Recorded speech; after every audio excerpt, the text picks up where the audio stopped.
Doc on the Run. We help injured runners run. Today on the Doc on the Run podcast, we're talking about two different types of injections your doctor might offer you after a failed neuroma surgery.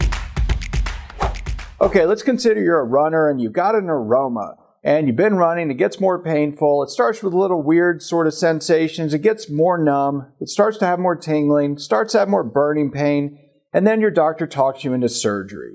You just want the problem fixed, so you go to the operating room and then you're shocked to find out that you still have pain later. Now, this does not happen all the time, and if it happens to you, it doesn't mean it's malpractice. It just means you had a bad outcome. That can happen to anybody. It can happen to any doctor and any patient. But if you're the runner and you're the patient, you've got to figure out what to do.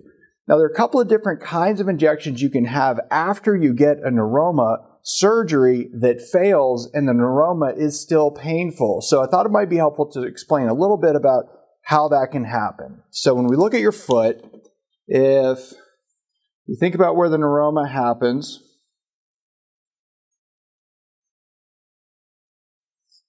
you've usually got in the metatarsal bones, it's usually between the third and fourth metatarsal bones where you get a neuroma. And when you have the neuroma, what you have is a nerve that goes between those metatarsals and divides and goes out to the toes, like that. When you get the neuroma, you basically get a big lump that becomes painful. And so the idea is to actually take the nerve, we cut it here and there, and we take it out. So when you have the neuroma surgery, your doctor actually removes the neuroma, and it looks something like this when they actually take it out of your foot. So how do you get pain after you have a neuroma? Well, after you've had the neuroma removed, of course, the nerve's gone, right? It's not there anymore. In theory, it's just gone. But you could actually get a neuroma because sometimes what will happen is where you've had the surgical incision on the bottom of your foot, you can get scar tissue. And if you have scar tissue forming that actually tethers the nerve and adheres to the nerve, it can start to get painful and irritated. So two ways you can get pain after neuroma surgery is number one is from scar tissue. And the second one is what we call a stump neuroma. There are two different problems, and the injections are for different things that we're going to talk about. So when you get scar tissue, the way you can think about this is that if you look at the bottom of the foot in cross section,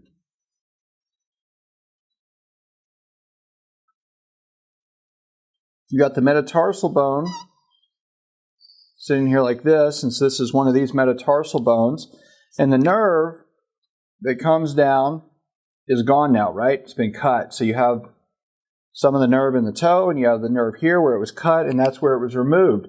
But if you get scar tissue, what starts happening sometimes is that you get, we make an incision, we go all the way down to the nerve to remove the nerve, so you've had an incision on the bottom where you had stitches, but if you start getting scar tissue that sort of attaches to the nerve and tethers the nerve, then what happens is when your foot moves, when your toe comes upward, when your heel comes up off the ground, when you're walking, when you're moving, the tissue planes can actually adhere to the nerve. So what happens is that on the bottom of your foot, you have four different layers of muscles. You have distinct layers of tissue that kind of slide past one another.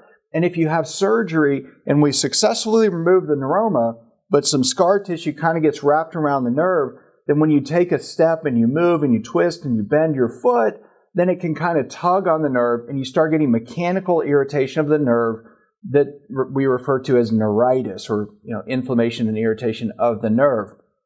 Now, it's not yet a true neuroma again, it's just that you're getting irritation from scar tissue. So one of the options for that is that if we go in and we inject cortisone, well, a cortisone injection is basically an anti-inflammatory. So it's a corticosteroid. And the corticosteroid or cortisone injection is supposed to stop inflammation. So if you have mechanical neuritis, well, itis just means inflammation. So we know it's going to help that part of the problem. And it can help reduce some inflammation, irritation of the nerve, and calm it down so it doesn't get more inflamed and become a stump neuroma later.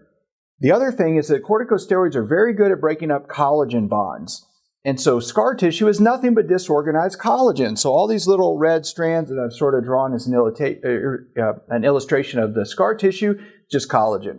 So if you think that the nerve is actually sort of stuck and tethered in some scar tissue and your doctor injects corticosteroids or cortisone, then it can actually break up some of that scar tissue around the nerve and stop tugging on it, and then it can start to calm down. That's option number one. Option number two is alcohol.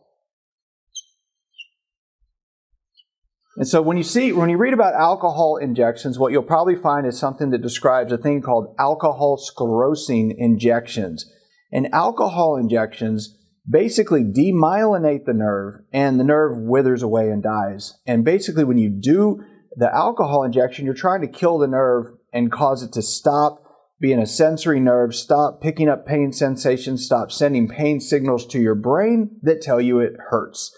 And so with the alcohol injection, it's a different approach. So what you're trying to do is basically kill off the nerve that's getting fired up and aggravated and potentially becoming a stump neuroma. Because believe it or not, the neuroma, if you keep irritating it, it stays irritated long enough, it starts to grow additional nerve endings, and it actually forms a big lump of really angry nerve right in this area that then becomes this thing that we call a stump neuroma. And it's where you have the stump of the nerve that the doctor has cut off, and it grows into this big painful lump, and all those little nerve endings in that lump start to send signals to each other that your brain perceives as pain.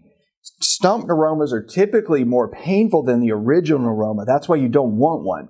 So again, one approach is to inject it with a series of alcohol injections to actually kill off the nerve and stop communicating with your brain that you have pain.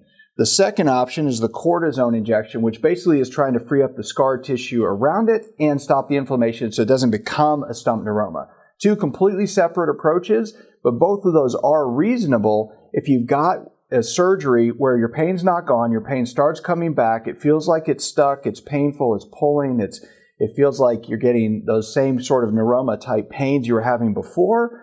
You might want to talk to your doctor about these two different options and see which one might be right for you in your particular circumstance. But those are just a couple of injections you might find helpful if you're a runner who had surgery to remove a neuroma, but then it seems like your neuroma is coming back. So talk to them about your doctor, check it out, and if you found this useful, please share it with one of your friends, please like it, please subscribe, and I'll see you in the next training. Doc on the Run. We help injured runners run.